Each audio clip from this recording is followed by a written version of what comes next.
अस्सलाम वालेकुम guys and very good morning. Welcome back to another vlog. कैसे हैं आप सब? हम लोग पिछले 2 दिन से घर में बैठे हुए थे। आज बहुत दिल चाह रहा था कि बाहर निकले, तो मैं तो निकल गई हूँ बाहर। कल अशर गए थे नाम लेने के लिए रात को, लेकिन 2 दिन से क्योंकि काफी स्नो पड़ रही थी यहाँ पे, तो बल्कि एक दिन स्नो पड़ी थी और बाकी नेक्स्ट डे हम लोग वैसे ही घर पे थे एहतियात के लिए कि चलो थोड़ा सा स्नो मेल्ट होने देते हैं, उसके बाद निकलेंगे। निकल गए हैं कुछ कामों से। आज का दिन बड़े खूबसूरत सा लग रहा है। सूरज नहीं है लेकिन ये कि रोशनी रोशनी जबरदस्त लग रही है।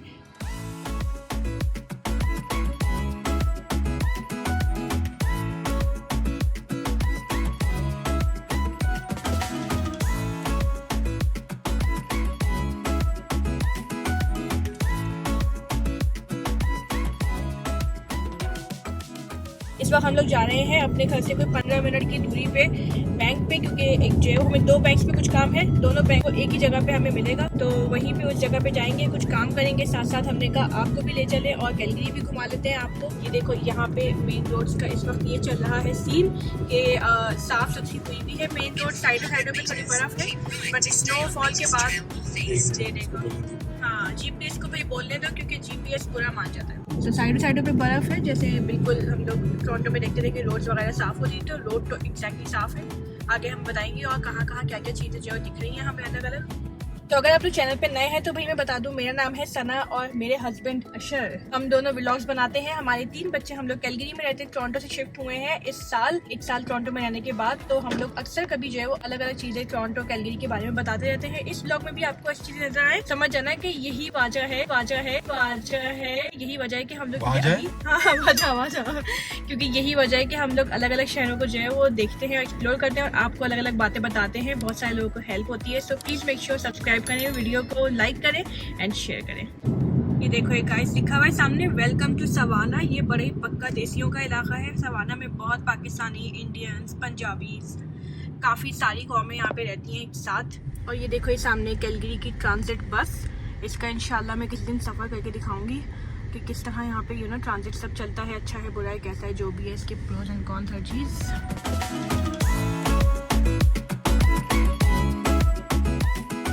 ये देखो ये इंस्ट्रक्शंस यहाँ पे पार्किंग के बारे में लिखी हुई हैं। ये अलग अलग लैंग्वेजेस में देखो, हिंदी में तो लिखी हुई है। आई थिंक उर्दू में भी लिखने की कोशिश की है काफ़ी। उर्दू है या अरबी है? उर्दू या अरबी जो भी है। और ऊपर एक और लैंग्वेज लिखी हुई है और इंग्लिश में तो है ही है। अच्छा यहाँ पे फ्रेंच में नहीं लिखी हुई, सिर्फ इन्हीं 2 लैंग्वेज लिखी हुई।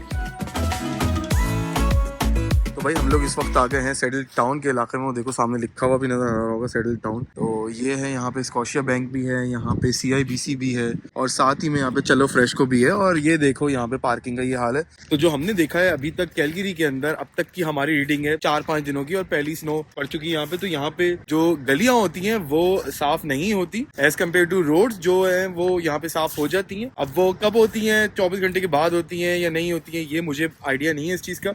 बट ये पार्किंग तो यहाँ पे बिल्कुल भी साफ नहीं होती। ऑलरेडी बर्फ पड़े हुए 3 दिन हो चुके हैं, तो 3 दिन में ये पार्किंग साफ नहीं हुई। तो आई थिंक काफी लोग यही बता रहे हैं कैलगरी वाले, एडमिंटन वाले, कि पार्किंग वगैरह और रोड्स जो है वो जो गलियां होती हैं स्ट्रीट वो साफ नहीं होती, बट जो मेन रोड्स होती हैं वो साफ हो जाती हैं। तो ये एक बहुत बड़ा कंपेरिजन है ओंटारियो से। मैं अगर इस चीज को मिलाऊं, मिल्टन से मिलाऊं, जो हमारा पुराना साबका इलाका था, मिल्टन बहुत ही अच्छा इलाका था ऑब्वियसली, बट वहाँ पे जो लिविंग अरेंजमेंट था वो सही नहीं था, तो इस वजह से हमने सारा चेंज वेंज किया। एनीवे बात ये कि हर जगह आपको हर चीज नहीं मिलती, कहीं किराए ज्यादा है, कहीं किराए कम है। अब आप ये सोचो कि जो है वो समझ लो जो पाकिस्तान में बिलोंग करते होंगे और कराची से रहते होंगे, तो आपको नॉर्थ कराची के किराए में डिफेंस में घर नहीं मिल सकता, और ऑब्वियसली यही सारा सिस्टम होता है। तो कैलगरी की जो सहूलतें हैं वो ओंटारियो से बिल्कुल भी अगर कंपेयर करें तो बहुत ही कम है। बहुत सारी चीजों में आगे आहिस्ता आहिस्ता चल के इसके भी कंपेरिजन करेंगे इंशाल्लाह। फिलहाल जो है वो जिस काम से आए वो करते हैं क्योंकि टाइम निकल रहा है।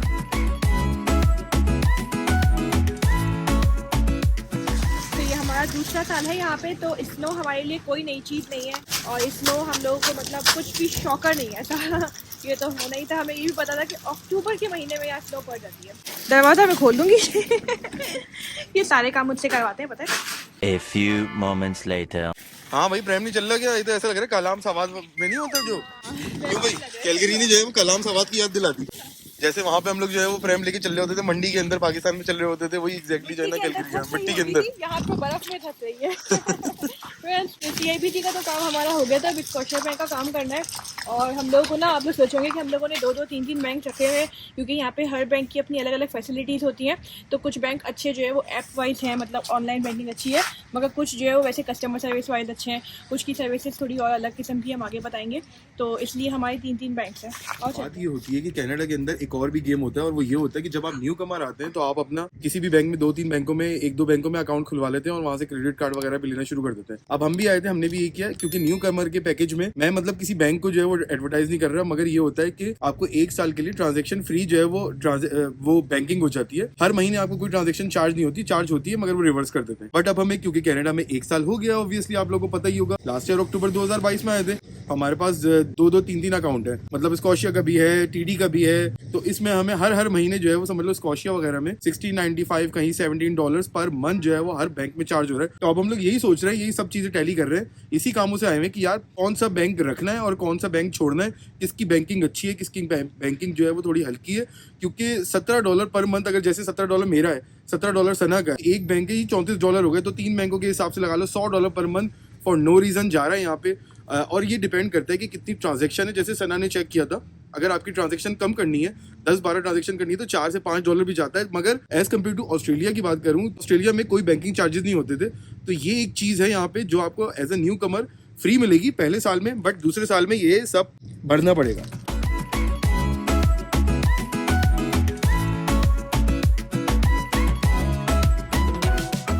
तो काफ़ी हेल्पफुल स्टाफ था, और दोनों ही जगह पे CIBC और स्कॉशिया बैंक में दोनों ही देसी थे, इंडियंस थे। अगर बात करूं मैं, पोलाइट था, हेलो हाई कर रहे थे, और जो हम जिस काम से आए थे वो काम उन्होंने कर दिया, अल्हम्दुलिल्लाह, अल्लाह का शुक्र है। आप जिस काम से दुनिया में निकले ज़िंदगी में और वो काम आपका हो जाए, बहुत बड़ी बात होती है। आजकल तो यही होता है, क्योंकि बहुत दफ़ा ऐसा भी होता है जिस काम से आप जाते हैं वो काम हो नहीं पाते होता है। तो मैं समझता हूँ उसमें भी अल्लाह की कोई ना कोई रज़ा होती होगी। ऑब्वियसली बाद में हमें चीज़ों का पता चलता है कि कौन सी चीज़ क्या बेहतर थी, क्या नहीं थी, क्या अच्छा था हमारे लिए, क्या बुरा था। तो भाई अलग अलग चीज़ें हम लोग कंपेयर करते जाते हैं, और छोटी छोटी चीज़ें जो है वो आप लोगों के लिए स्पेशली जो है वो आप लोग जो आने वाले हैं कई अलग अलग प्रोविंसेस से, तो आप लोगों को काफ़ी उसमें आसानियाँ हो जाती हैं। जैसे यहाँ पे सूरज निकला हुआ है, एज कम्पेयर टू टोरंटो बहुत कम निकलता था विंटर के अंदर। क्यों भाई? जी बिल्कुल, बहुत अच्छा लगता है सूरज का बाहर निकलना, जबरदस्त लग रहा है। बाहर निकलना या निकलना? निकलना, बादलों से बाहर निकलना यार। एग्जैक्टली। और अभी तक हमें ग्लव्स की भी जरूरत नहीं पड़ी है ना? हाँ, ग्लव्स तो अभी ऑब्वियसली अभी विंटर का शुरू है शायद, इसलिए let's give it a benefit of doubt. आगे जो विंटर आएगा क्या पता जरूरत पड़े, लेकिन सूरज अभी अच्छा लग रहा है बहरहाल। अब यहाँ से हमें जाना है भाई डॉलरामा, क्योंकि डॉलरामा से 1-2 चीजें लास्ट टाइम भूल गए थे भाई बेगम साहिबा के चक्कर में, तो अब वो उठाते हैं। क्यों भाई? हाँ, वो बेगम साहिबा के बाल सफेद हो जाते हैं ना, तो बता देना कि बुढ़ी हो जाती है यहाँ पे, बुढ़ापा है बुढ़ापा है, अल्लाह माफ करे यार। नहीं, मैं भी बहुत यंग हूँ, इतनी बुढ़ी नहीं हुई हूँ। ऐसे आप लोग जो है पहले मुझे हिजाब के बिना देखते होंगे, तो मेरे बाल बहुत जल्दी सफेद होते हैं, 1 महीने में ही सफेद हो जाते हैं। देखो यार, इंसान को जो है वो अपने आप को किट में रखना चाहिए, साफ सुथरा रहना चाहिए। देखो मैंने भी शेव कर लिया, लास्ट वीडियो में नहीं किया हुआ था। एनीवे बात ये कि अच्छे अपने आप को साफ सुथरा रखो, साफ सुथरे कपड़े पहनो, नहाया धो लिया करो। अच्छा। हाइजीन के लिए अच्छा रहता है, और अपने आप को मतलब किट में रखो, सही रखो। मेरे बाल कम हो गए पीछे से, मगर ये देखो अभी तक काले हैं। अभी तक लिटरली मैंने जिंदगी में कभी भी जो है वो अपने बालों पे कलर नहीं लगाया। 40 साल का हो गया हूँ बुढ़ा, मगर ये कि अल्हम्दुलिल्लाह अभी भी दिल जवान है भाई, और मैं हमेशा जवान ही रहने वाला हूँ। बचपन की दवाई लगाते हैं, मुझे पता है ना बेटा। नहीं, वो पहले लगाता था, मगर अब बिल्कुल भी नहीं लगाता लिटरली। और सोचा भी था जब पाकिस्तान जाऊंगा कि तो यार डॉक्टर को दिखाऊंगा और ट्रांसप्लांट कराऊंगा, मगर मैंने कहा यार क्या फर्क पड़ता है मुझे। दूसरी बात ये कि काफी लोग ये कहते हैं कि यार सीरियस कब होंगे आप जिंदगी में, सीरियस कब होंगे?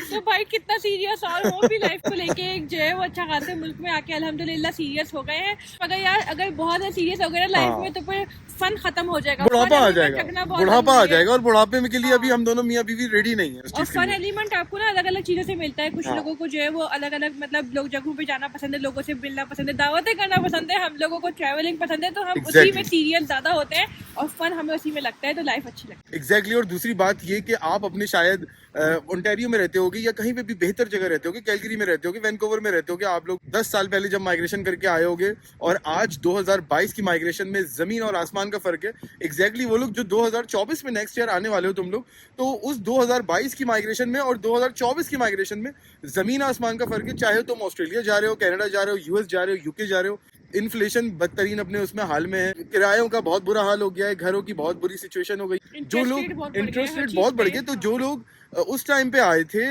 2010 में, 11 में, 5 में, 6 में, 7 में। उस जमाने में सेट होना और आज के दौर में सेट होने में जमीन आसमान का फर्क है भाई। उसका रीजन ये है क्योंकि परचेजिंग पावर अब इस जमाने में कम हो गई है। Exactly. ये सभी लोग जानते हैं because of all those reasons. तो कोविड के बाद परचेजिंग पावर आई थिंक अब ये 2025 के बाद ही बेहतर होनी शुरू होगी इंशाल्लाह। तब तक थोड़ा सब्र से काम लेंगे। एग्जैक्टली आप भी सब्र करो और हमें भी सब्र करने दो।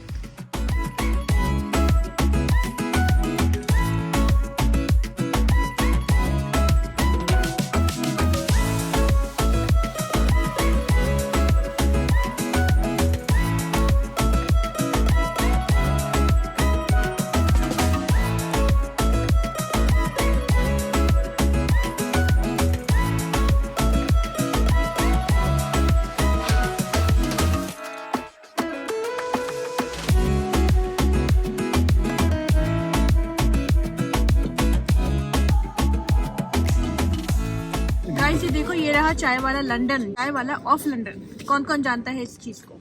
यहाँ पे खुलने वाला है। ये कौन सा सिटी स्केप का प्लाजा है ये। सो देखिए कब तक खुलता है। आई थिंक समर तक खुल जाएगा। काफ़ी सारे इस प्लाजा में और भी कैफ़ेज़ हैं। यहाँ पे देसी सामान, देसी वाली शॉप्स बहुत है। लाहौरी बारबेक्यू देखो और ये सब है। अब ये कैसे कैसे हैं ये हम ऐसा ऐसा ट्राई करेंगे जैसे हम कैलगरी में रहते रहेंगे और कुछ ना कुछ खाते पीते रहेंगे। जैसे हम इसी में खाया करते थे और आपको बता देते कि भाई कौन सी चीज़ कहाँ पे टेस्टी है। आप लोग भी बताते थे बहुत सारे सजेशंस, तो हम लोग उसको भी ट्राई करते थे। तो बताइएगा कैलगरी में और खाने पीने की चीज़ें बाहर, स्पेशली जैसे जो स्नैक्स होते हैं, स्नैक्स पसंद है हमें बाहर खाना। चाट हो गए, समोसे हो गए, ये सब चीज़ें। अच्छे समोसे कहाँ मिलते हैं इसको ये कॉमेंट से बताएँ।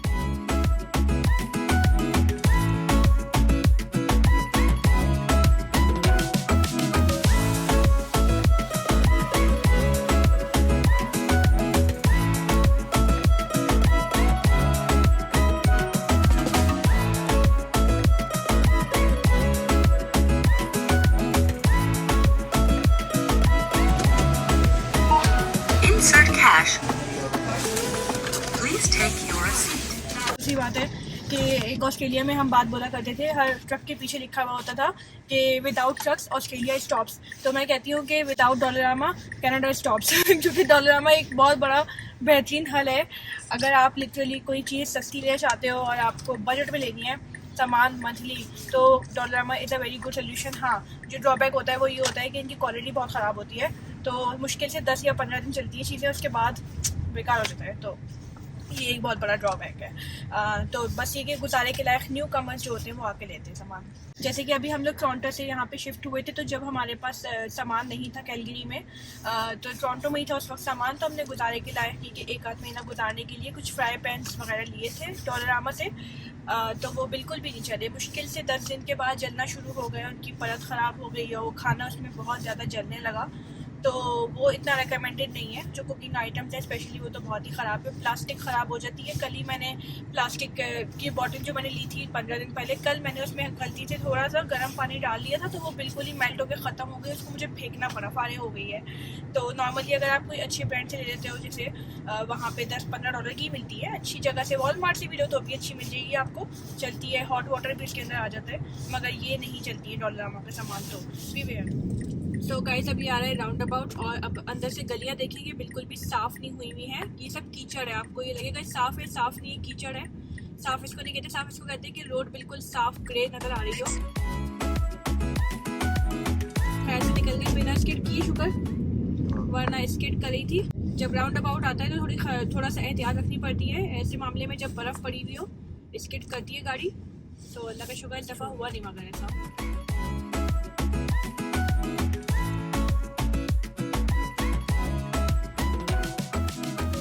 बाकी हमारा जितना भी नॉर्थ ईस्ट का इलाका है ये अभी डेवलप हो रहा है आहिस्ता आहिस्ता। यहाँ पे बहुत सारी चीज़ों की अभी कमी है, जैसे मैकडॉनल्ड्स वगैरह यहाँ दूर दूर है, बड़ी फ्रेंचाइजीज यहाँ पे दूर दूर हैं, बैंक्स यहाँ पे नहीं है, जो स्पेशली हमारे इलाके के विद इन 10 मिनट्स की ड्राइव तो नहीं है। तो हमें 15-20 मिनट की ड्राइव करके जाना होता है। तो मगर ये कि आहिस्ता आहिस्ता लग रहा है कि कुछ प्लाजास खुल रहे हैं और यहाँ पे चीज़ें बन जाएंगी with in the next 1 or 2 years। तो थोड़ा फेयरली न्यू इलाका है। रेडस्टोन का जो कम्युनिटी है वो बहुत ज़्यादा ही नहीं है, तो इसीलिए हम लोगों को लंबी ड्राइव करके 15-20 किलोमीटर दूर जो जाना पड़ता है, कभी नॉर्थ वेस्ट में, कभी नॉर्थ ईस्ट में। सैडल रिज के इलाके में जो जाते हैं हम, वो थोड़ा डेवलप्ड है। तो इस तरह से अगर आप नई कम्युनिटीज़ में आ रहे हैं तो गाड़ी लाजमी है आपके लिए होना।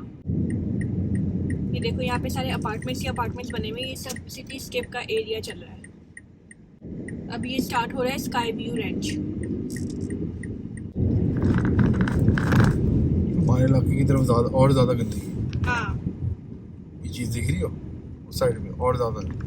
वो जितना आप कॉर्नर्स पे जाते जाओगे ना कैलगरी की, उतना खतरनाक आपका मामला हो जाएगा, सफाई कम होगी। गंदगी ज़्यादा है। हाँ, ये जितनी अंदर गलियों में जाते जाओगे और मजीद अंदर गलियों में जाएंगे। हाँ फ्रेंकली स्पीकिंग बर्फ इतनी पड़ी नहीं है जितनी गंदगी है। हाँ, मतलब ये देख के आपको अगर कोई ओंटारियो वाला देखेगा तो सोचेगा हाँ, पता नहीं कितनी बर्फ पड़ी कितनी होगी। बर्फ पड़ी होगी, बर्फ इतनी पड़ी हाँ। नहीं है। साइड में देखो ना कुछ भी बर्फ नहीं है खास। सफाई नहीं हुई ना। हाँ बस सफाई नहीं हुई तो बस। इसलिए वो रह गई, बस उसके ऊपर यहाँ पे हाँ। मिट्टी डाल देते, यहाँ पे सॉल्ट नहीं डालते तो उसकी वजह से मेल्ट नहीं होती है, मिट्टी डाल देते हैं तो यहाँ ग्रेवल डाल देते हैं। ग्रेवल जिसको कहते हैं, हाँ सैंड डाल देते हैं, सैंड प्लस पत्थर। वो जो पत्थर होते हैं। एग्जैक्टली, उससे नुकसान ये होता है बहुत बड़ा कि गाड़ियों पे पत्थर आके लगते हैं और अक्सर और लोग गाड़ियों के शीशे, हाँ विंडशील्ड जो है वो टूटी भी होती है। हाँ। मैक्सिमम गाड़ियों की यहाँ पे विंडशील्ड टूटी भी देखी है। तो गवर्नमेंट अपने पैसे बचाती है और लोगों की ठुकती रहे, क्या फर्क पड़ता है। ये बस कुछ छोटे मोटे डिसएडवांटेजेस हैं छोटे शहरों में शिफ्ट होने के। जो स्मॉल सिटीज होते हैं लेस डेवलप्ड होते हैं, उसके डेवलपमेंट में जो टाइम लग रहा होता है बहुत, उसी वजह से सारे वहाँ पे कम लोग रह भी रहे होते हैं कि हर कोई उस चीज़ को पसंद नहीं करता। तो ये चीज़ें एक एडवांटेज और डिसएडवांटेज वाली बात है बस। आगे जाना था ना पीछे पीछे ही चाहिए आगे चले गए गलती। नीचे नजर नहीं आ रहा होगा ना। लाइंस नहीं है ना, लाइंस नजर नहीं आ रही। नहीं, नजर नहीं हाँ। आती ना। बराबर वालों को फॉलो करो अगर बराबर वालों को फायदा आएगा तो आपको भी लगेगा। उम्मीद करते हैं कि आपको आज का हमारा व्लॉग पसंद आया होगा। यहीं पे व्लॉग का एंड इसलिए करना है क्योंकि अब हम बस घर जाएंगे और अपने नॉर्मल यूजुअल जो काम है वो निपटाएंगे। वो व्लॉग्स आप ऑलरेडी 2 दिन पहले भी देख चुके हैं तो बोर नहीं करेंगे आपको।